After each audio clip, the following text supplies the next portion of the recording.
RogueCon 23. That's right. It is here. It's not back. It's here. It's the first one. Join the ultimate celebration of digital content with its creators, passionate fans, and industry experts. It is all happening in downtown Waco across multiple venues, January 20th through the 22nd of 2023. Now, if you want to go, you got to get tickets, and tickets are on sale at RogueCon23.com. That's RogueCon, RogueCon 23.com. Be there. I'm going to be there. Everybody's going to be there. Let's go. Coming up on the Payoff, Dan O'Toole rose to stardom in Canada, basically on the Canadian SportsCenter, moved to LA, huge contract with Fox Sports 1, a lot of success on the outside, but when he gets to Los Angeles and he's working for Fox Sports 1, things start to go off the rails a little bit as far as alcoholism is concerned, smoking weed too. Dan is the best. I am a huge fan of his, and I think you'll be a huge fan of this podcast. It was really cool to talk with somebody who walks the walk, somebody who I have known who he was for a while, and that he's just so transparent and authentic. He's got a podcast called Boomsies. You can find it anywhere, and it's really, really good. He's been sober for more than a year. He hit his bottom right after the Super Bowl, after he was let go from TSN, the sports network in Canada. So enough of me. Let's get to my big bro, Kevin Souza, and then we've got Dan O'Toole.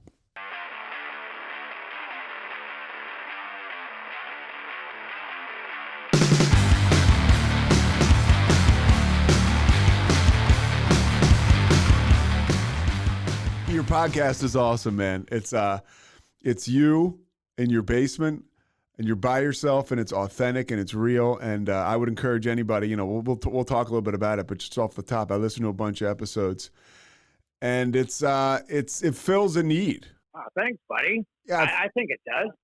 It's just very authentic, and that's what this is today. For people who don't know, Dan O'Toole and Jay Onrait were basically like Dan Patrick and Keith Olbermann for guys of my generation in Canada. So to say you're a big deal is really underselling it. I mean, you guys were, what did you have, 20 years at TSN before you went to Fox? Yeah, I went there in 2002, and Jay he got there in 2001, and we got paired together in 2004. So that's a pretty long pairing from 2004 up until 2021. We lasted longer than a lot of marriages. You guys, there was a lot of attention and a lot of heat around you, and that led to the opportunity at Fox, and also led to you basically being lured back to Canada. But I want to get into your whole story. This is about sobriety and recovery, but I'm your key demo here, so I got tons of I want to run the gamut with you because I know your career. I'm interested in it. So you grew up like in a farm country about 90 minutes from Toronto. That's right. Little town called Peterborough, Ontario. Grew up on a pig farm. We had 1,000 head of pig and 6 horses and 100 acres. So the thing about growing up, and in terms of farm, that's a pretty small farm. But when you grow up in that type of environment, there's never a second when there's not something to do. So when kids get bored nowadays, I just remind my own kids, I'm like, if you grow up on a farm, there's no such thing as boredom, because you say you're bored, you're going to be going to pick stones. You're going to be going to farm. You're going to feed pigs. So you never mention the B word growing up on a farm, because that just meant more work. Do you think you developed a strong work ethic? I work with a woman at the TV station I work at in Texas, and her parents are on a farm outside San Antonio. They run it, and she has got the most incredible work ethic. Yeah, that comes with farming. That's instilled in you, because if you don't have a work ethic, then I guess you don't get dinner. And you grow up on the farm. You go to a grade school, by the way. You're in your class. There's 60 kids. There's 4 people in your class, and you're the only boy. From grades 1 to 8 in our little school in the country, there were 60 kids. And yeah, I was in my grade had 3 girls and me. And I always tell people, I'm like, the quickest way to go into advanced learning is to be in a grade in which 3 of the other people are advanced learners, and then they realize, well, we can't just leave him behind, so you get lumped in with them. So you're just an AP, you got an AP tailwind. Well, what was that slogan? They said, "No kid left behind." That was me. Can't leave him behind. He's got to go with. What was it like for you as a kid growing up? Because my interpersonal relationships with women before I started to drink, drinking gave me courage, but I didn't have any sisters, so I was kind of like a foreign. Just the whole female thing was foreign, and I'm like you. I'm the youngest of 3 boys. I read you're the youngest of 4. It was just like I didn't have any developed skills with females. How about you growing up? I don't think any boys had developed skills with girls because we grew up in the day where it was like pulling pigtails and stuff. And now I'm like, well, I never did that. But then you think back to kids that used to do that, and you're like, that was the way. And then teachers say, oh, that's just boys being boys. That's how it was instilled in kids back when we were young was, that's how you interact. Yeah. You just bug and that'll show you that you like them. And I'm like, wow, we've come a long way. Thank God. But yeah, talking to girls, when do you ever get good at that? I'm still not. I'm 46. Yeah, I'm 40. I'm 45. I'll let you know. Yeah. Part of this podcast is for anybody to come and kind of either dip their toe in recovery, or if they are looking for a recovery community feel and an outlet, this is a good place for them to check in. You fill out, I guess you check a box maybe of the ultimately like a very, very successful person who was finally threw their hands up and said, I can't do this anymore. And what happened? I want to get into your story, but what happened at the tail end? What triggered Dan O'Toole to say, I'm checking myself into rehab? So I got laid off or fired, whatever. Supposedly there's a difference. I don't know what it is. Either way, you don't have a job. So I got laid off or fired on a Tuesday or a Wednesday. And you're working at TSN. You're a huge deal there. And it's a shock that you get laid off. Yeah, I get laid off, and it's Super Bowl week. And so when my kids got picked up on the regular schedule by their mom, because we have joint custody 50-50 with each parent, works out great. I just put the pedal to the metal, and I started the pity party of all pity parties. And what my friends did was so smart. They just kept showing up in my house. And when you're like many cocktails deep and many joints deep, you're thinking, oh, man, people are coming to party. This is great. But no, they were coming to just keep an eye on me. So they would hang out, then another person would show up, and then went to a buddy's Super Bowl party on a Sunday. And then I was staring at the prospect of, come Monday, I was going to not be going to work. And for someone who had worked nights for 20 years, staring at that prospect of, well, this is not going to end well. And so I compare it to a ski jumper standing at the top of a ski jump. I know how to ski, but if I'm on top of an Olympic ski jump, the odds of me landing that jump are 0.001%. So when I woke up at my buddy's house on that Monday morning and I was staring at that prospect and trying to land that jump, I just called, I actually said to my buddy there, I'm like, I need help. And that's where my friends and family jump into high gear. And I was in a rehab facility the next day. And that's what that's such a key component, I think, to have. And not everybody has that, right? Like family and friends around you that can turn that key for you. Because I always say, I'm not an expert. All I have is my experience like you. But I've heard experts say the number one thing you can do for somebody if you're trying to help them and they've got an issue with alcohol and drugs and you're worried, that Monday morning when they're broken and they say, I need help, be ready to go. And it sounds like your crew was ready to go. Oh, yeah. And they were adamant that it was the next day because they knew If it was another day, I would weasel my way out of it and say, no, it's all good. Because when you're out of the fog, you're like, not that bad. I'll make it through this. But they realized, no, this is the perfect opportunity. And the other thing that they did right was no one in those days leading up to it said, yeah, you should dial back on the drinking. You should not do this. Because if you say that to an addict or someone who's on the path to the bottom, if they hear that, they are going to drink twice as much and smoke twice as much, because they're going to give a big F you to the world saying, you can't tell me what to do. So that was another key thing that happened, was no one said anything. They kept their eyes on me, didn't take their eyes off me and watched me every second, but they didn't say a thing. They let me figure it out. Did they get your parents involved or anything, or your ex-wife? Like, how did that work out? No, everyone was just, I tell this story.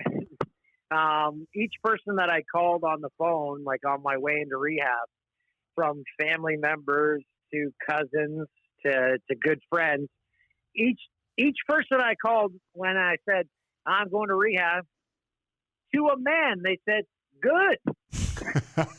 I was expecting one of them to say, oh, really? Yeah. Everyone was like, good. That's a telltale sign. That was a shot. No? When did you, growing up, again, we talked about you were extremely functional. When did when did you have your first drink? Oh, that would have been probably, thinking now. Well, it would have been when I was pretty young, because I still remember the taste of it. My mom used to drink rum and Coke, and I got to have like the odd little sip off her rum and Coke, and I'm like, and I was like, this is a delicious taste. It's like nothing I've ever tasted before, as opposed to if your first drink's a beer. A beer was my second, and I thought it was the most disgusting thing I'd ever had in my life. And I still never acquired the taste for beer, but man, that first drink of a rum and Coke out of your mom's cup, it's pretty delicious. So that probably would have been around like 7 or 8. You say that, by the way, and as me sitting here as an alcoholic, I can taste that. Like, I'm not yearning for it or dying for it, but I know, I could just taste that rum and Coke. Whether it's, and I know exactly what my palate knows what a Captain and Coke is, or what a Bacardi and Coke is. It's interesting how that thing is still fishing around in there. And as an alcoholic, that's a key ingredient to a big weekend is a rum and Coke, or a spiced rum and Coke during the day, because you need that sugar back in the system. Mm-hmm. That was a mainstay. Screwdrivers and spiced rum and Cokes until you got yourself into the evening. Those were your drinks of choice? Yeah, it's when you're starting your day. Yeah. And then red wine and bourbon at night. Okay. So when did you start to really drink with consistency, where it starts to ramp up? Because again, I can't emphasize enough. Oh, I know exactly when. Okay, go ahead. It was when I was in LA after my divorce. So my wife and I separated so I moved there in 2013. We would have separated in like 2015. So 2015 on my own in LA, look out. So I was going to Vegas twice a month, and flying back to see my kids every 3 weeks. And then I eventually found a girlfriend there. And for the first time, I got a partner where it was no stop sign, and it was a full green light. And I'm not putting any blame on her. She was exactly what I wanted at that time, not saying no to another bottle of wine, instead saying, yeah, let's open a couple more. So right around 2015 is when things went into high gear. Yeah, that's happened to me before, where if you can find a partner, like if you're dating a woman who likes to drink how you drink. If you were even like, if your elevator was even going down slowly, I mean, and it doesn't always happen on the outside, but like emotionally and physically, you just got on the express because you're looking across from somebody who you find attractive and you like a lot, and they keep going, yeah, one more. And you're okay, why not? Oh, yeah. You're saying this is the greatest thing ever. You aren't seeing that you guys are catapulting towards disaster because in an addict's mind, you've convinced yourself that, oh, booze is making everything amazing. Booze is the reason we're having fun. And, yeah, I was fully invested in that and then moved back to Canada and found we parted ways because the drinking had gotten a bit too much, and with drinking comes arguments. But I found another partner again that it was full green light. The both of us were match made in heaven. And then that just took it to another level when I moved back here in 2017. Were you with that woman when you checked into rehab, or had you split by then? We had split by then. Okay. So whenever I have my kids, I mentioned a 50-50 schedule. So whenever every second weekend when I don't have my kids, it was just not mayhem, but I would find a party if it was alone in my house, or head downtown Toronto and get a hotel room for the weekend. And it was just, there was always a reason to drink and to smoke, whether I was by myself or not. And yeah, it was a lot. Oh, now, and when you're in LA, it's pretty intoxicating, not only the alcohol you're talking about, but you were basically one of the headliners of a brand new network, Fox Sports 1. It was yourself, it was Jay Onrait, it was Carissa Thompson, Donovan McNabb. There were a bunch of other big names that they were looking to push ESPN. So you guys get recruited from Canada to Los Angeles, and working for Fox is like, that's a great corporation to work for as far as like financially, and they really take care of you. So that had to be a pretty heady experience. It was. And the thing that probably added to the full on green light was no one knew us down there. So I went from going to a bar where you're like, you got to kind of watch what you're doing, to going into a bar and I can fall asleep at the bar and no one's going to know who the hell it is. Yeah. So, yeah, that was probably not great. So let's go backwards a little bit. You are working in Vancouver and you're working at basically like a local sports station there, right? Yep. And what happens? How do you end up at TSN? It was funny. I was doing the local sports in Vancouver when one day I went to get my voicemail. I thought that there was a message waiting on the phone, and it was my boss, my soon-to-be boss from TSN, saying, "Hey, Dan, this is Mark Milliere from TSN. If this is on speakerphone, please take it off.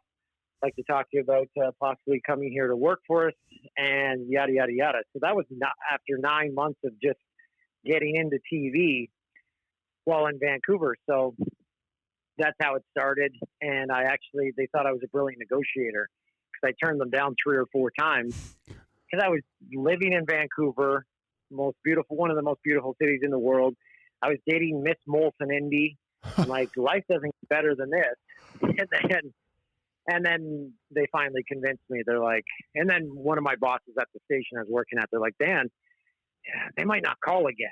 And so you might want to take them up on this offer." And luckily I did, because 4 months later, everyone from that station I was working at got laid off.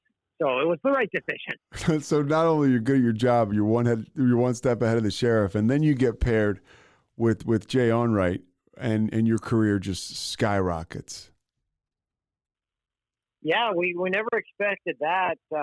We got paired together in 2004, and it was a great learning process to get to know each other, and then we really bonded over a show that not a lot of people know about. It's called Tim and Eric Awesome Show, Great Job. 2 comedians, Eric Wareheim and Tim Heidecker. By the way, Mike, where the producer just leaned over and gave me a huge thumbs up, Mike. So that's he's a Tim and Eric fan. It is comedy gold. So once we started sharing clips of that, we were like, okay, this is going to work out. And we established a chemistry over time. And I always go back to one of the things Jay said to me once when we went to break. He said a joke, kind of a funny line, and I said something stupid, like just a stupid comment. And during the break, he's like, if what you're going to say isn't funny or doesn't add to it, don't say anything at all. And a lot of broadcasters would probably take offense, saying, like, how dare that guy tell me? But that always stuck to me, and that's one of the things that made our partnership work so great, was knowing when to shut the F up. And that's like 85% of the time. And we became comfortable with silence, letting the other guy's joke land, not trying to one-up each other, and knowing how to tee each other up. And that's what made the partnership so great, was that chemistry that only comes with working together for 16 or 17 years. And which, dude, by the way, is difficult to do when, you guys were doing highlights, so a lot of your stuff was ad-libbed and your personalities are shown, but there is a script. So you're kind of bouncing around, and a lot of times people can say stuff and it gets real hokey, like when they shoehorn in a personality or something like that. And the other person's joke doesn't get to laugh, or you laugh at your own jokes. Oh, we did that. I'm worse than Jimmy Fallon. Laughing at my I readily admit I can't get through a joke most of the time before laughing before the punchline. And I am the worst at that. Well, Jay can deliver a line with deadpan accuracy. And that's what made the partnership work so great, was just like, he is a natural born comedian, and I learned off his comedic timing, and the way we got it down pat was our last 4 years of shows when we came back to Canada in 2017 were hands down our favorite, because you look back at our old stuff and it makes me cringe. It's like an actor looking at some of their first movies and you're like, oh my God, I didn't know how to act. And that's what I was like. I looked at that and I looked to what we were doing from 2017 on, and how we would go to work. Our goal every night was to make each other laugh. But we went to work and we would end up crying, laughing, not being able to speak, that we were laughing that hard. And that's never happened to me in my career. We're laughing so hard, our producer would be in our ear on live TV saying, this is a sports show. You're supposed to talk here. Like, and there's nothing greater than having a job, knowing that you can laugh that hard and get paid for it. So, yeah, those last 4 years, I just love. When you were before you went to Fox and moved to LA, what was the drinking like? Was it very functional when you were working, from 2004? Oh, yeah. Yeah, it was pretty standard stuff. I was married at the time, so as most people know, when you're married, you have someone keeping tabs on you, and then if you want to do more drinking, you get to a point where you don't want that. You're like, how dare you tell me? How dare you count my drinks? How dare you tell me I've got to drive to this event so you can have a few drinks? So she kept the reins on it, and I wanted to break the reins. So before LA, if I had drinks, she would definitely, if I had too many, she would let me know. And with any addict, that gets tiresome and constraining in your own mind when you want to break loose. So. Yeah, I totally relate. We used to, you call a girlfriend or something, or a wife. You're the alcohol accountant. Like, leave me alone. And it's like, I don't know. You do that enough. It's like, wait a minute. So you go to, you get. This is an interesting story. I don't know how you can tell it. How did you guys get discovered? Because I know the guy, Jacob Ullman, and he is an executive at Fox, and you guys are not really even on his radar, and the guy just reads something, right? Yeah. The Wall Street Journal wrote an article because they had a reporter based in Toronto, and I guess it was a slow news month for the Wall Street Journal, and he wrote an article saying, why can't the American Sports Center be like the Canadian Sports Center? And he didn't write it specifically about the gamut of sports centers that run up here. He wrote it about Jay and I's show. And the guys who are starting a new network, Fox Sports 1 in the States, read that article, Jacob being the guy who read it. And they reached out to us when we were at the 2010 Olympics in London. And that's when we made our first ever contact with them. And they said, yeah, love to have you guys here for the launch of the network. And then they decided to go in a different direction. So we thought, okay, well, that was fun to talk to them. So we didn't think it was ever going to happen. And then 2 or 3 months before launch, they're like, nope, we want to go with you guys. So then negotiations went into high gear, and then we landed there in 2013 for the launch of FS1, which is still going. FS1 is still going. It looks a lot different, though. And you guys were supposed to be, just from somebody who follows this stuff, like a sports center. But maybe letting your personality show a little bit, and the promotion was out of this world. If you didn't know, it was great, but it was too much, too many moving parts. Because you mentioned the people that were on the show, we were all on the same show. It was a 3-hour show a night. So with Chris Thompson hosting, Andy Roddick, Donovan McNabb, Gabe Kapler, who's now the manager of the Giants. We had Ephraim Salaam. Did I mention Gary Payton? Yeah. It was a treasure trove. And then Jay and I. So I always mention this. I counted one night during a 3-hour live show. They came to Jay and I for a total of, I believe it was 1 minute, 20 seconds. Wow. So we would just be sitting in the corner of the studio, and I'm like, what? How is this ever going to work? And eventually people would leave the show, and then by the end of it, for the end of our contract, we were literally in a closet because they're like, well, these guys are still under contract, so let's give them something to do. So we got closer to the show that we did in Canada, but I'll forever look back on that time, grateful for the experience, loving having worked with every single person at Fox. Don't have a single bad word to say about them. I just wish they had let us airdrop our show from Canada into the States and let us just try do that. But like anything in America, when we had one producer here doing our show, we had 30 producers working on one show there, and every producer has a different vision. So that was my one do-over I'd like to do. Just let us do our show here. Our show. That we did. Yeah. What was it like as far as, you're out there, the show was a real big deal. And, you go from, you're starting to just, hey, like, were you looking at Jay and being like, wait, this isn't what we signed up for? Oh, no.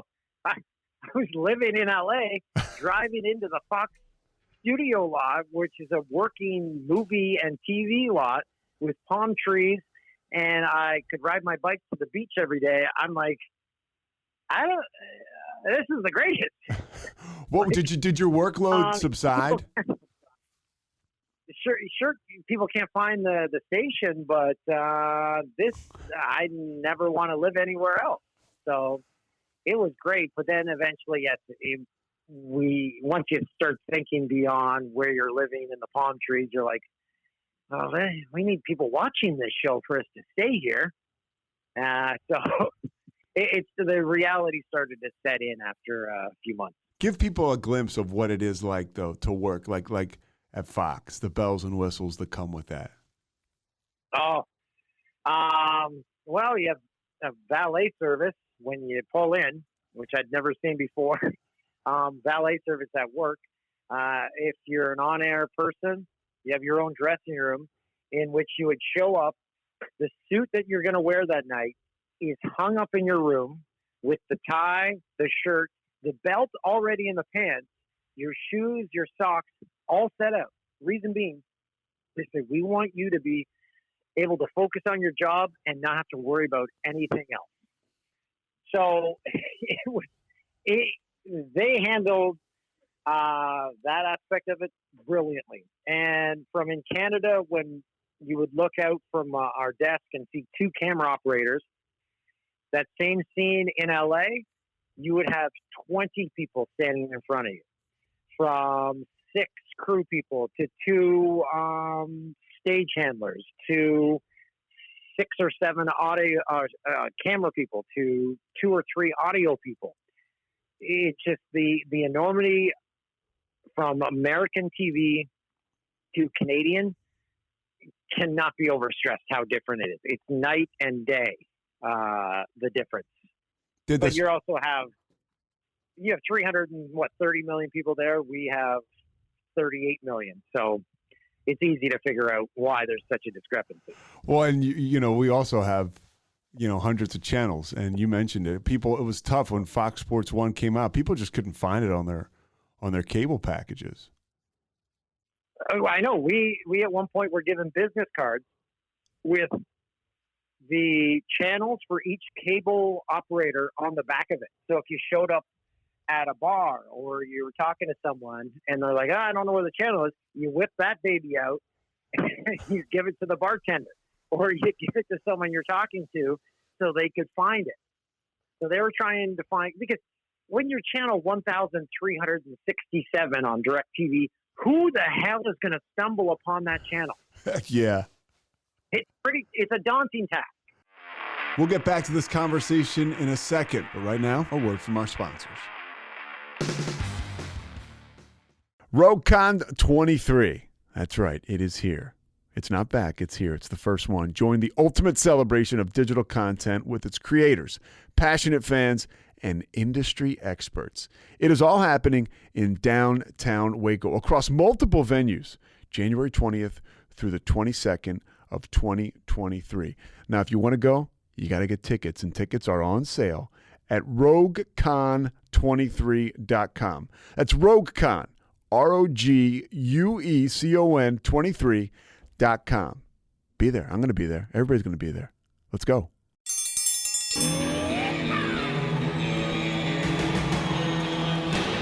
Hi, I'm Hank. You might remember me from a show called King of the Hill. Check out a King of the Hill rewatch podcast. These boys ain't rap, but they are funny. Find the podcast anywhere you get your podcasts or at roguemedianetwork.com. I tell you what.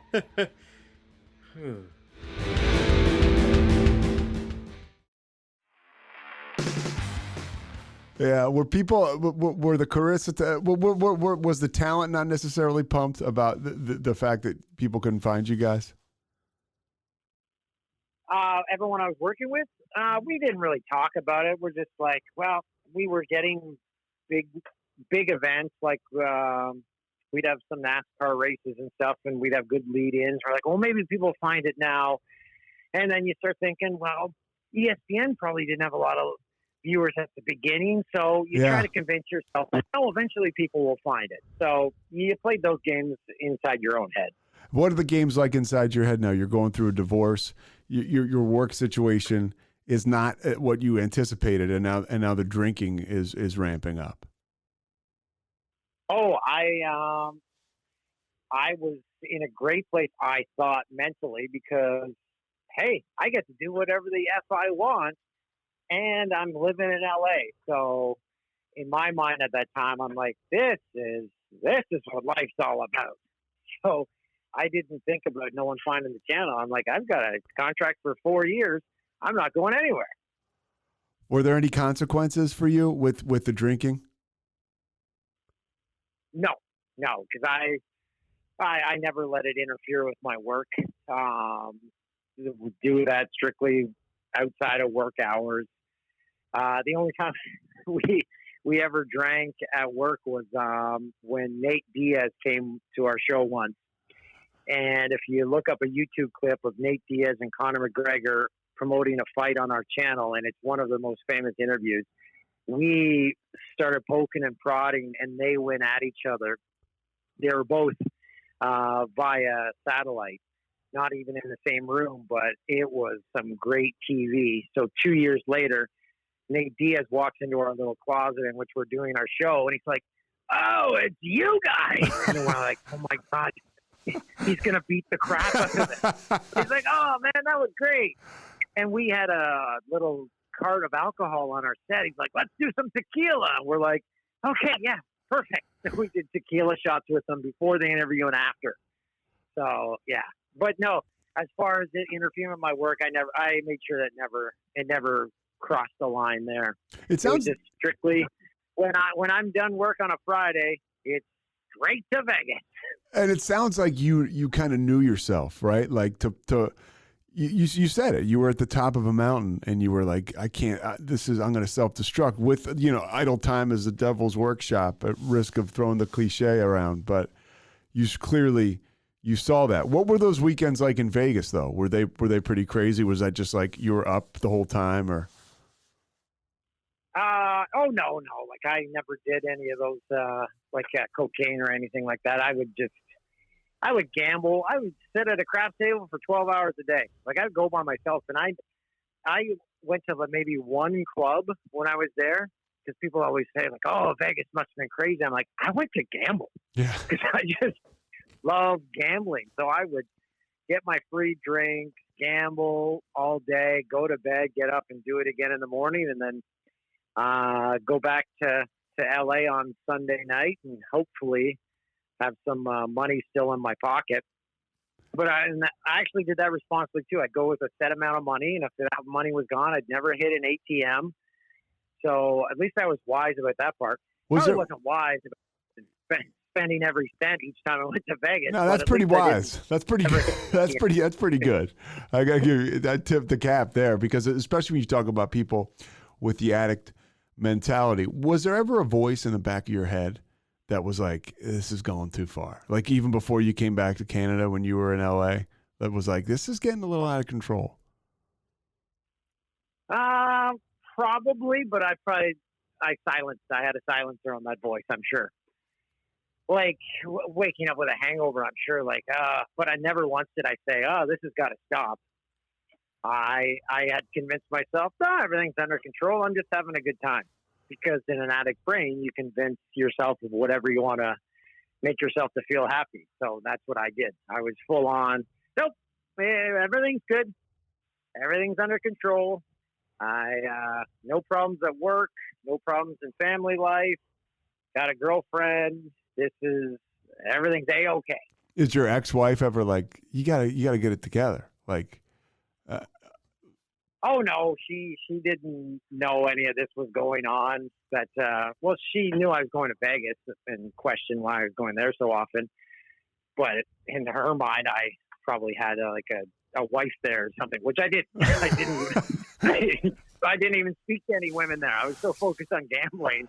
I'm the only guy who went to Vegas and never attempted to have a conversation with someone in hopes of spending the night with them. I was that focused on gambling. Do you still gamble now?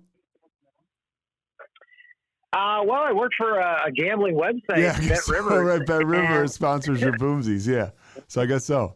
Yeah, I play around on their site, and I put $5 on the Raptors to win their series. But the only time I wouldn't say my gambling is out of control. That proximity to Vegas just let me fall in love with craps even more than I loved it. And I don't like playing online craps. I like doing it in person. So I just do it now when I'm in Vegas, which I was in December. Met some buddies there and had some meetings and stuff with employers. And yeah, I went in with the same thing. Went with a set amount, never hit the ATM, and doing it stone cold sober was the greatest. As I told my buddy who lives in Vegas, waking up sober in Vegas, put that in my veins. Because you see everyone walking around the day after, it doesn't matter what day of the week is, and they're red-faced, and they're dealing with a hangover. They're dealing with their losses at the table the night before, and I got to bounce to my step. I'm meeting my buddy for breakfast, and I'm like, this is amazing. So that was a great new experience, going back to Vegas for the first time since finding sobriety. So when you do find sobriety, and you're in that rehab for 23 days, what happens inside that that recovery bubble for you that makes you think this is something I want to stick to, and you really start to, you've talked about this, I've read it, you really started to work on yourself, to peel back the layers. Yeah. Yes. My favorite part, and I like to stress this too, is people probably say, oh, I can't go to rehab. You don't need to go to rehab. It's just what I needed at that time. The recovery community is amazing. Just admitting that you have a problem and you need to fix that problem, that is the biggest step you'll ever have to take. But while in rehab, my favorite part was journaling and reading those journals out. And I'm a crier even before you cried on your first podcast. I'm a crier. Now, yes.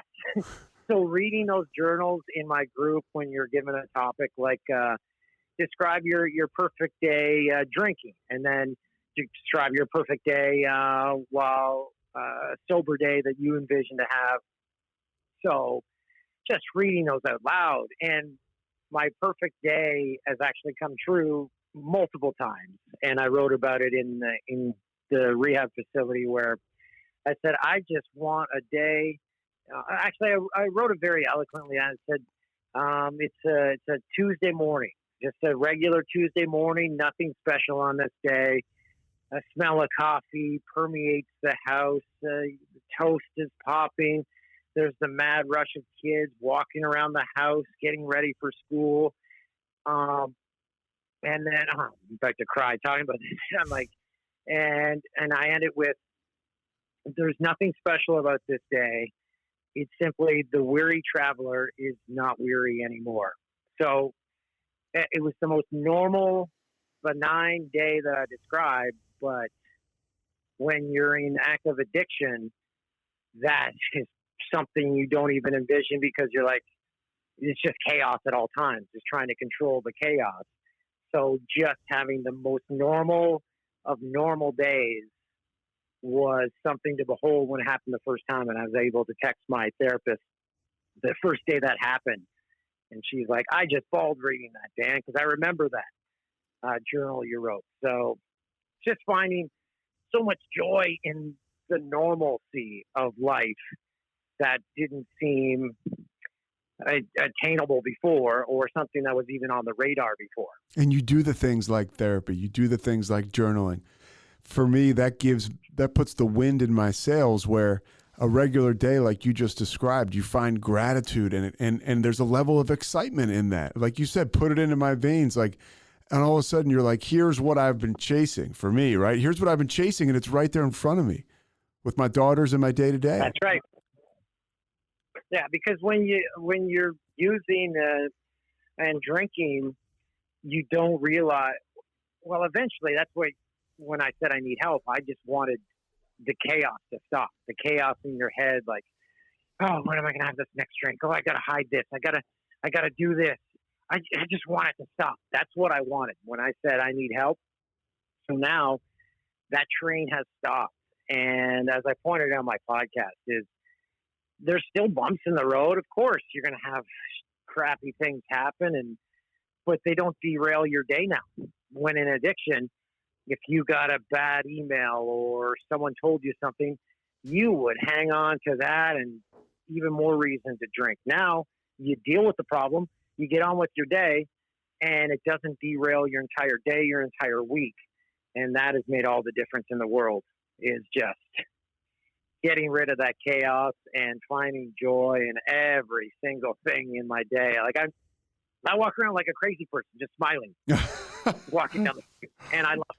Well, you've got an incredible attitude, and you probably, I would imagine you probably did when you were drinking a little bit before, and then it gets out of control, and we're just not the people who God or whoever, right, intended us to be. There's one thing I got to ask you about. When you came back on my radar, sitting in America, I'm reading the New York Post years ago, and I don't know how much you can comment on this, but it says, Dan O'Toole sent out tweets that his daughter wasn't safe, and it just created this huge storm.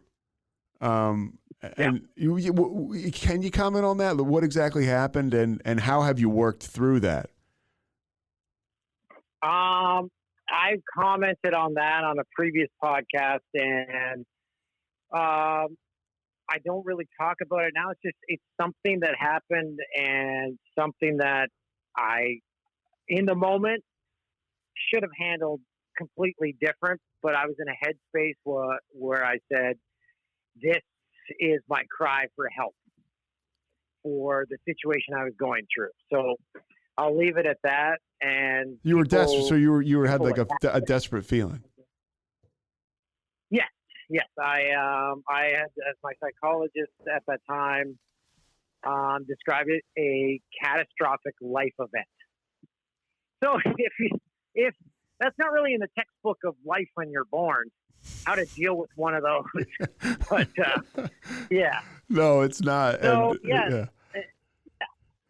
Do you find yourself able, and what exactly in your recovery today? What are you doing to keep the fire burning and to keep, you listen? If I listen to your podcast, I have, if people do, you get a real good vibe from the authenticity and how you put yourself out there. Again, I mean, I knew you as the highlight guy from Canada. That was a big deal at Fox Sports 1. And literally 2015, not even into your first podcast, you're crying, talking about, it's a genuine cry, right? About riding a bike basically, and how that's like life. How have you found that gear in sobriety?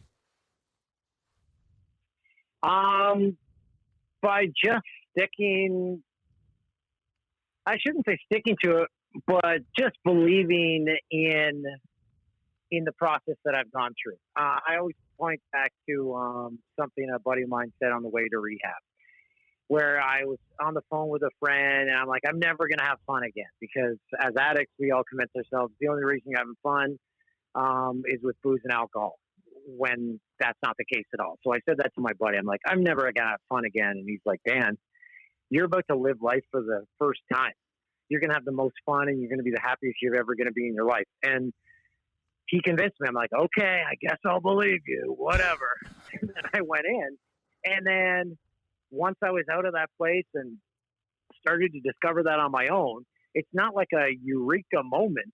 It just starts to happen where you're like, oh my God, why did I convince myself that viewing people with an outside lens, when you go to a party and they get obliterated and whatever, and you look at it and you say, what? Why did I think this was making me happy? And I don't judge these people. I know why people still drink and use, because they want to turn their brains off. It gets rid of their problems for a night. And I can totally understand that. And I still love all my friends, even though they still do all that. And I still get invited to their events. But it's just, when you view it with a different lens and not with a clouded lens of an addict, it's just, life becomes a lot simpler and a lot more joyful.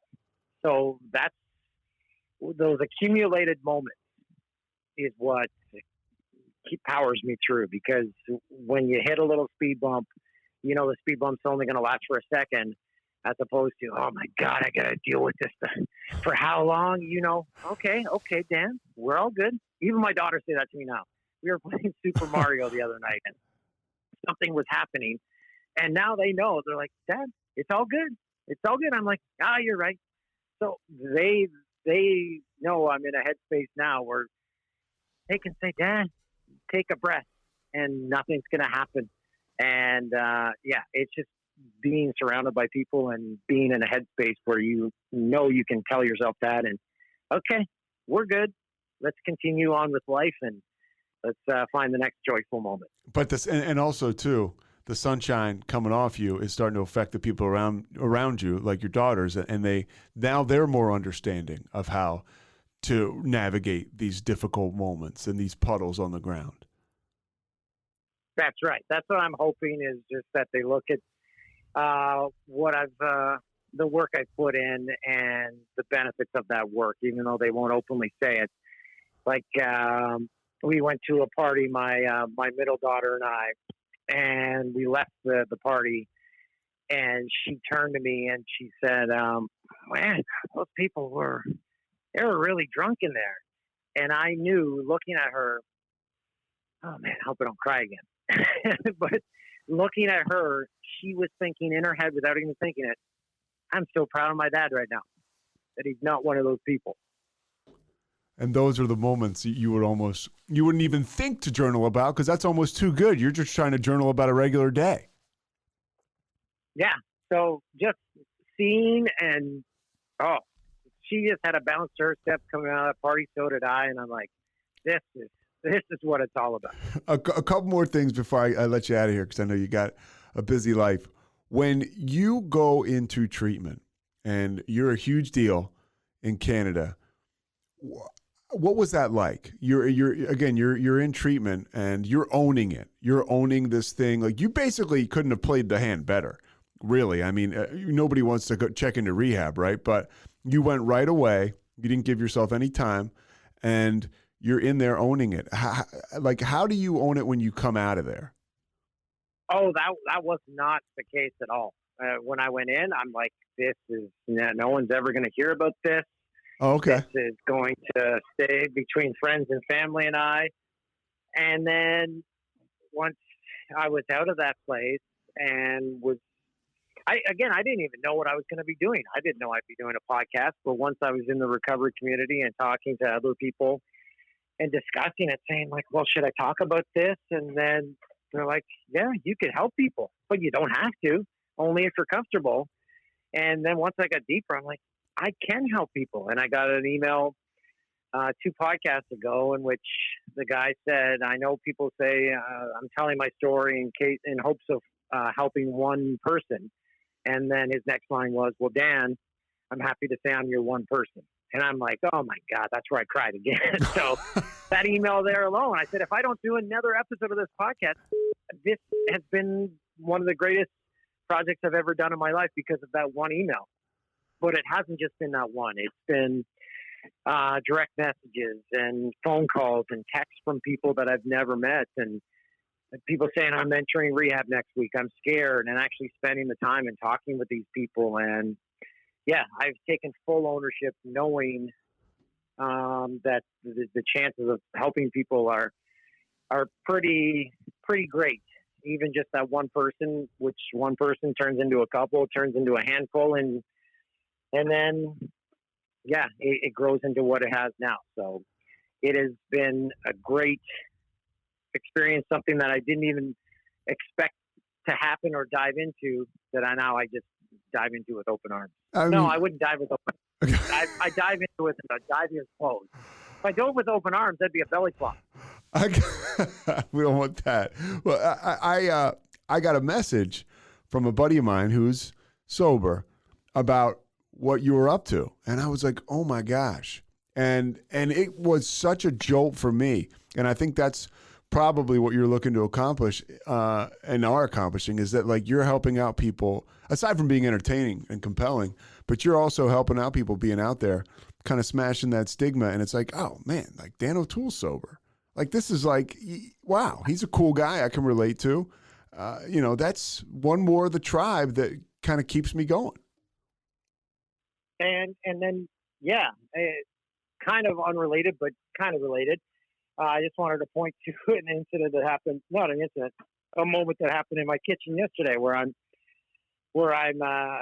making breakfast and I started dancing with my daughter and she was embarrassed. And I'm like, in sobriety, you can have those moments with the 100% understanding that you are sober and you don't look back at it and say, oh, I was acting foolish with my kids because I had a few drinks in me.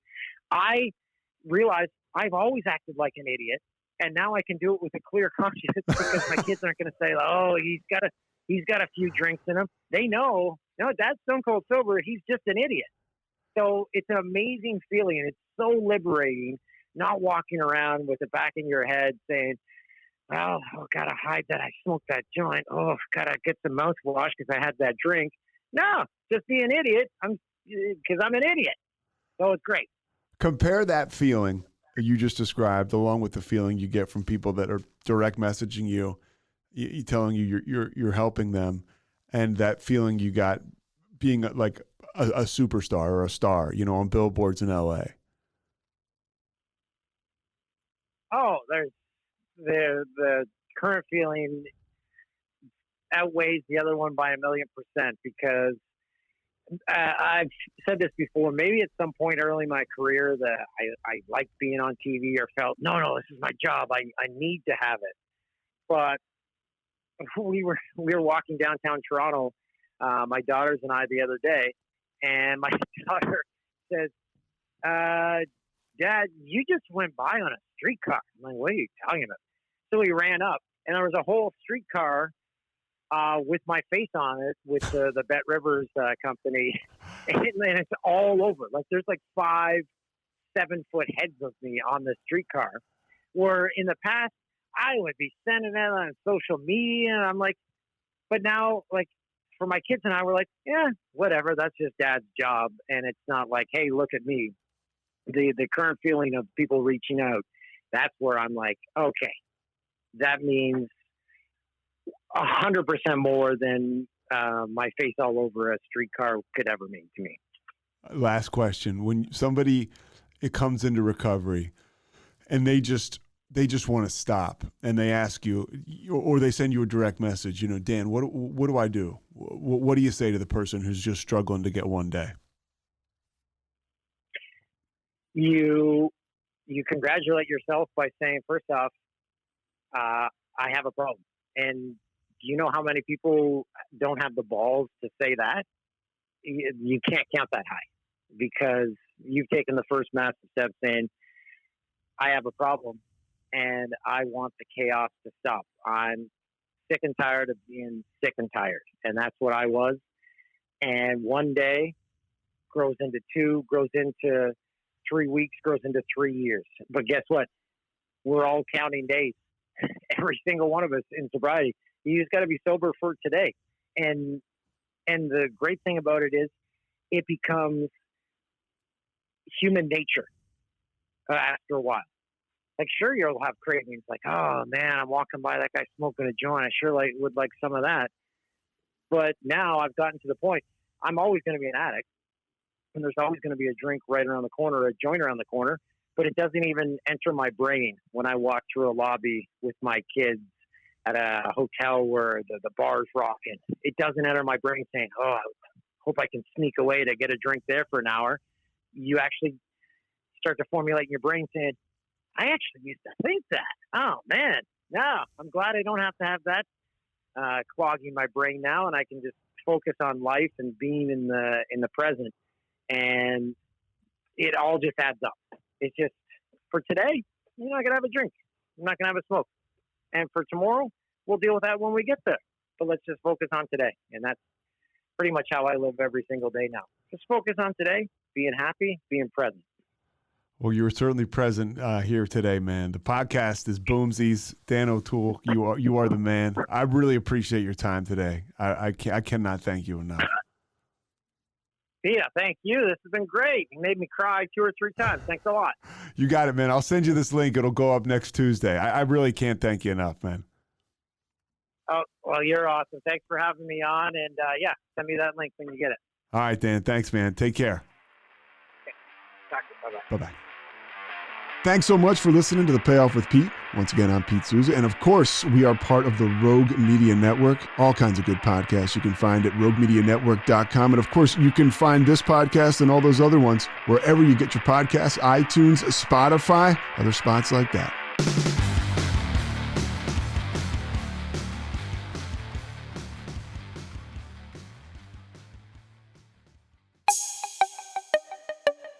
This has been a Rogue Media podcast.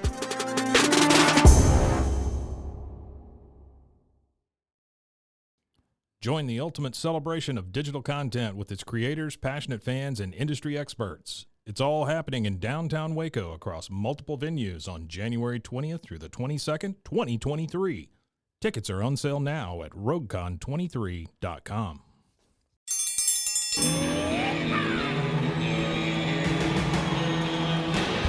Hi, I'm Hank. You might remember me from a show called King of the Hill. Check out a King of the Hill rewatch podcast. These boys ain't rap, but they are funny. Find the podcast anywhere you get your podcasts or at roguemedianetwork.com. I tell you what.